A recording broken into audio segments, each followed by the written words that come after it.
Assalamualaikum warahmatullahi wabarakatuh. Perkenalkan, nama saya Gandisi Febrian dengan NIM 2003041132 dari kelas PKP 1. Saya berasal dari program studi agribisnis Fakultas Pertanian Universitas Sumatera Utara. Nah, di sini saya akan menjelaskan tentang pengenalan ISO 31000. Apakah itu ISO 31000? ISO 31000 merupakan sebuah panduan atau best practice yang diterbitkan oleh International Organization of Standardization yang ditunjukkan untuk dapat diterapkan dan disesuaikan untuk semua jenis organisasi dengan memberikan struktur dan pedoman terhadap semua operasi yang dikaitkan dengan manajemen risiko.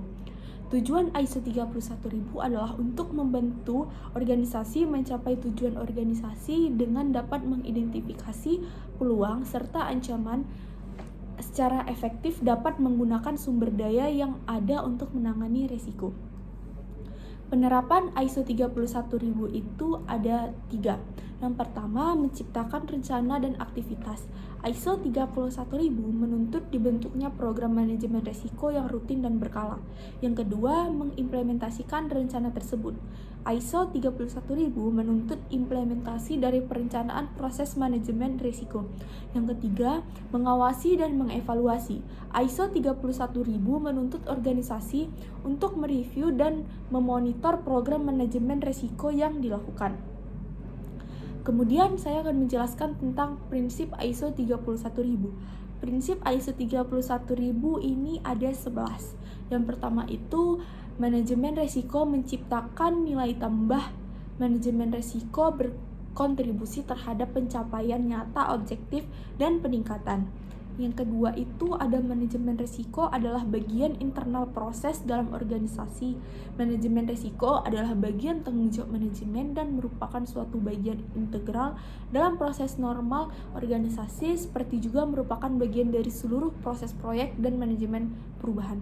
Yang ketiga itu manajemen risiko adalah bagian dari pengambilan keputusan. Manajemen risiko membantu mengambil keputusan dengan informasi yang cukup. Kemudian yang keempat ada manajemen risiko secara eksplisit menangani ketidakpastian. Manajemen risiko menangani aspek-aspek ketidakpastian dalam pengambilan keputusan. Terus yang kelima itu ada manajemen risiko bersifat sistematis, terstruktur, dan tepat waktu. Yang keenam itu ada manajemen risiko berdasarkan informasi terbaik yang tersedia.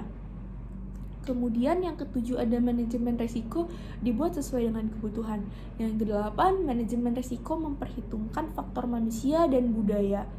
Yang kesembilan, manajemen risiko bersifat transparan dan inklusif. Yang kesepuluh ada manajemen risiko bersifat dinamis, iteratif, dan responsif terhadap perubahan.